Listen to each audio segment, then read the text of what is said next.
வேதாரண்யம் அருகே +1 தேர்வில் இரட்டை சகோதரிகள் ஒரே மதிப்பெண் பெற்றுள்ளனர். நாகக்குடையான் கிராமத்தை சேர்ந்த கார்த்திகேயன், ரேவதி தம்பதியினரின் மகள்களான சந்தியா, சௌமி ஆகிய இருவரும் அறிவியல் பாடப்பிரிவில் 391 மதிப்பெண்கள் பெற்றனர்.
என் பேர் சந்தியா.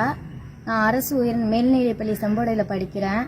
நானும் என் தங்கச்சியும் ஒரே குரூப் எடுத்திருக்கோம், சயின்ஸ் குரூப்பு.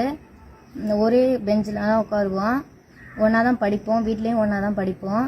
நாங்கள் 2 பேரும் 391 மார்க்கு, 2 பேரும் ஒரே மார்க்கு. நாங்கள் எப்பயும் ஒன்றா தான் இருப்போம். 2 பேரும் ஒரே மார்க் எடுத்ததில் எனக்கு ரொம்ப சந்தோஷமாக இருக்குது. நான் அறிவியல் குரூப் எடுத்திருக்கேன். நாங்கள் 2 பேரும் ஒன்றா தான் படிப்பாங்க, ஒன்றா தான் இருப்பாங்க. வீட்லேயும் சேர்ந்து தான் படிப்பாங்க, ஸ்கூல்லேயும் சேர்ந்து தான் படிப்பாங்க. 391 மார்க் எடுத்தது ரொம்ப சந்தோஷமாக இருக்குது.